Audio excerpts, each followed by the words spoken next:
সে শিখল ও বাঁচা প্রত্যেকবার। মায়ের কোলে পেল আবার সব সংসার। চিড়িয়াঘরে রানী নামের এক মহিলা বাদর ছিল। ওর পেট বড় হয়ে গেছিল, ওর বাচ্চা পুরোপুরিভাবে বিকশিত হয়েছিল, আর ও যে কোনো সময় জন্মাতো।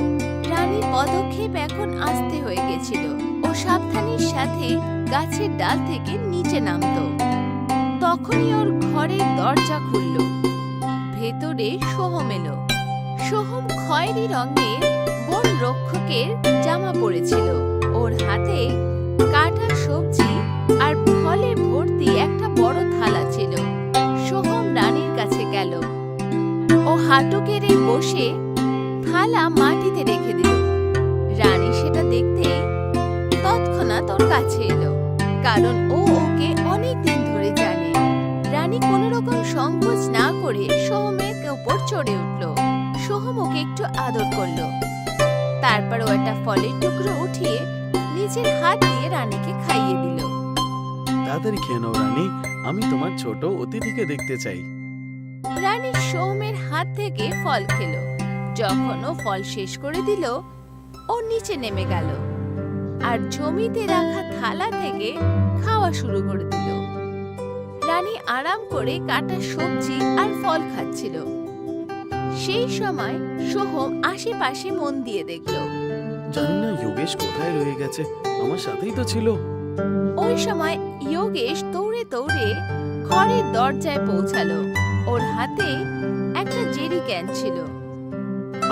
সরি স্যার, কোথায় রয়ে গেছিলে তুমি? স্যার কি আর বলবো, এই ক্যানটা এত ভারী একদিকে, আর তার উপর মাঝ পথে প্রেরণা ম্যামকে দেখলাম, আর উনি রিপোর্ট নেওয়া শুরু করে দিয়েছিল। আচ্ছা ছাড়ো, ক্যানটা দাও। যোগেশ জেরি ক্যানটা দরজার কাছে নিয়ে আসছিল।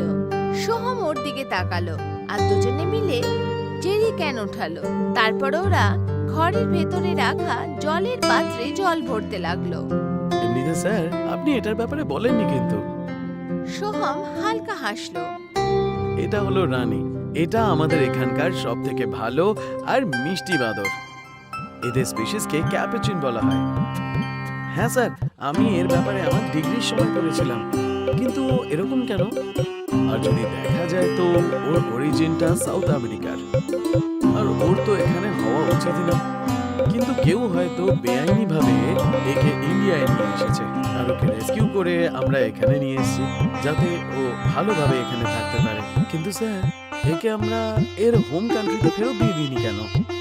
তার কারণ ও ছোটবেলা থেকেই বন্দি থেকেছে, আর এই কারণেই ও খোলা জঙ্গলে মানিয়ে নিতে পারবে না, কারণ ওর ওখানে বিপদ আছে।